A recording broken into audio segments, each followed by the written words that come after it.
Hi hello welcome back to our channel Hema Madhu food dietician YouTube channel. ఈ రోజుల్లో ప్రపంచాన్ని అంతా వణికిస్తున్నది క్యాన్సర్ మహమ్మారి.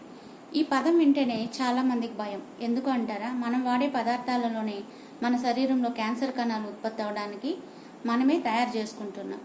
సో అది డాక్టర్ వంశీకృష్ణ గారు ప్రముఖ ఆంకాలజిస్ట్ మాటల్లోనే ఈ 5 పదార్థాలకు దూరంగా ఉంటే మనం క్యాన్సర్ని రాకుండా ముందుగానే గుర్తించవచ్చు. సో అదేంటో ఈ వీడియోలో చూద్దాం. Reused oils, synthetic oils, colouring agents ఇవన్నీ కూడా అవాయిడ్ చేయాలి. I strongly believe few white things, 5 white things we must avoid in our life. First is white rice. పూర్వకాలం ఉండేవి కావు, దంపుడు బియ్యం. మనకి parboiled rice Telangana India parboiled rice they are the best. White rice కాకుండా హ్యాండ్ పౌండ్ రైస్ కానీ parboiled rice కానీ. White sugar is dangerous. Same time fruit sugar is not dangerous. ఫ్రూట్స్లో వచ్చే షుగర్ ఇస్ నాట్ డేంజరస్.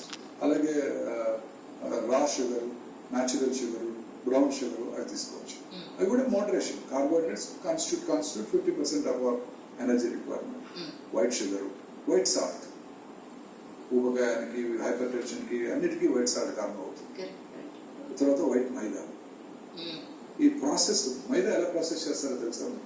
ఈ wheat powder నుంచి lot of chemicals వాడి, potassium bromide, కొన్ని రకాల గ్యాసెస్ వాడి దాన్ని వైట్ కలర్ లో తీసుకొస్తారు. చిలకడ దుంపలతో చేసిన పౌడర్ అంటారు కాదా? కాదండి, ఇది వీట్ నుంచి ప్రాసెస్ చేస్తారు. ఈ white maida is very dangerous. అన్ని రకాల ఫుడ్ ఐటమ్స్ తినే గులాబ్ జామున్, క్యాండీస్, మన హోటల్స్ లో చేసే నాన్స్, రుమాలి రోటీస్, చోలే భటూరాల భటూరా అన్ని కూడా మైదాతోనే. కేక్స్, పేస్ట్రీస్, ప్రతిసారి you name everything maida. Maida is cheaper and tasty. Maida naans, rotis, అలాగే మైదా. హలో, మీరు చెప్పినట్టు ఏమీ తినకపోతే ఎలా బ్రతకాలి? ఇంకేం ఉద్యోగాలు చేసుకోక్కర్లేదా? సో ఎన్ని రోజులను డైట్ చేసినా ఏదో ఒక రోజు చనిపోవాల్సిందే కదా. అదేదో నచ్చింది తిని హాయిగా ముందుగా చనిపోతే ఏంటి అనేసి కామెంట్ పెట్టారు.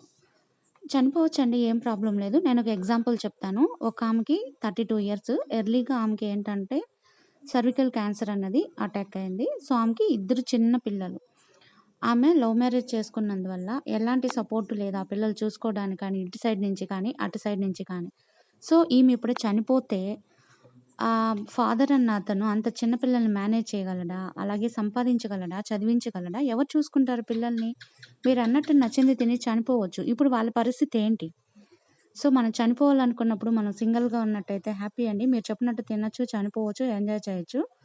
బట్ మనం ఒక ఫ్యామిలీ లైఫ్లోకి ఎంటర్ అయిన తర్వాత మనం విచ్చలవిడిగా చేసే పనుల వల్ల, ఎలాంటి ఫుడ్ పడితే అలాంటి ఫుడ్ తినడం వల్ల పిల్లల ఆరోగ్యానికి హానికరం. ఫ్యామిలీ ఎంత సఫర్ అవుతుంది, రోడ్డు మీద పడతారు ఆ పిల్లలు. సో ఎవరు ఇలా చీప్గా మాత్రం ఆలోచించకండి, కొంచెమైనా మానవత్వంతో ఆలోచించండి. వీడియో నచ్చితే లైక్ చేయండి.